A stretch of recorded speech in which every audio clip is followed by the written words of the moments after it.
Hello friends, आप सभी का जितेंद्र सर। इस क्लास में हम लोग सीखेंगे विशेषण किसे कहते हैं। ठीक है विशेषण क्या है, इसके हम लोग परिभाषा जानेंगे और इससे पहले मैं वीडियो में करा दिया हूँ। ठीक है, आप लोग नहीं देखे उसे आप लोग जाके देखिएगा। विशेषण क्या है तो देखिए, जो शब्द किसी संज्ञा या सर्वनाम के गुणों को बतलाता है। ठीक है, एक मिनट।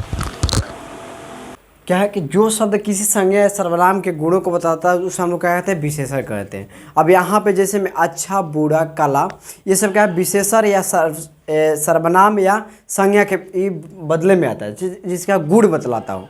ठीक है, जिसे सर्वनाम और संज्ञा के क्या कहते हैं, गुण बता रहा है, उसे हम लोग क्या कहते हैं, विशेषण कहते हैं। जैसे हम देखिए कि जो शब्द किसी संज्ञा सर्वनाम के गुण, उसके गुण को बतलाता है, उसे हम लोग क्या कहते हैं, विशेषण करते हैं। जैसे में कि अच्छा, बुरा मतलब गुण, मतलब किसी इंसान को उसका गुण बतलाना, किसी एक स्ट्रक्चर बताना कि मतलब वो अच्छा है कि कैसा है, कला है, माध्यम कहता है कि वो कला है। ठीक है, उसका गुण आप लोग बता रहे हैं। ठीक है, हम लोग बता रहे हैं जैसे में कि आप लोग कला है, आप लोग अच्छे हैं, आप लोग बुरे हैं, ये हम लोग का गुण बतलाता है, उसे हम लोग क्या कहते हैं, विशेषण कहते हैं। अब विशेषण 4 प्रकार का होता है।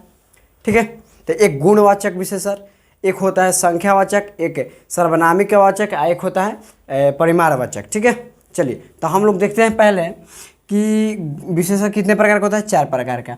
यहाँ पे गुणवाचक विशेषण तो किसे कहते हैं, तो किसी संज्ञा के गुण, रंग, आकार, अवस्था, मतलब किसी संज्ञा के गुण, रंग, आकार बतलाए, उसे हम लोग क्या कहते हैं, गुणवाचक विशेषण। ऐसे आप लोग याद करते हैं, किसी संज्ञा के गुण या आकार, उसका अवस्था बताए, उसे हम लोग क्या कहते हैं, गुणवाचक संज्ञा कहते हैं, विशेषण कहते हैं। ठीक है, जैसा मैं कि अच्छा, लाल, बुरा, काला, ये सब गुण बता रहा है, उसके बारे में बता रहे वो क्या है। ठीक है, अब ये परिमाणवाचक। दूसरा परिमाण क्या होता है, किसी संज्ञा से भार, तौला या अंदाज किया जाता है, अंदाजा। जैसे ये है डस्टर, इसको हम तौल के या ऐसे अंदाजे बोल देते हैं, आधा किलो है क्योंकि पाव है। ठीक है, उसी को हम लोग क्या कहते हैं, परिमाणवाचक।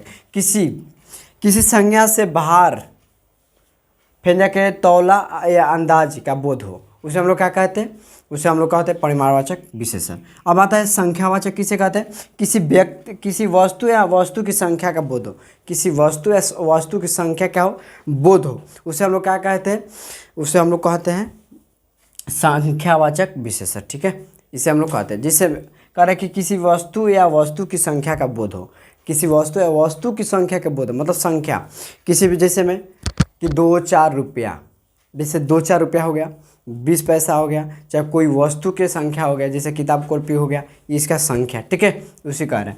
अब यहाँ पे देखिए सर्वनामिक मतलब किसी नाम को, सर्वनामिक मतलब किसी संज्ञा के पहले आने वाले सर्वनाम को हम लोग सर्वनामिक विशेषण कहते हैं।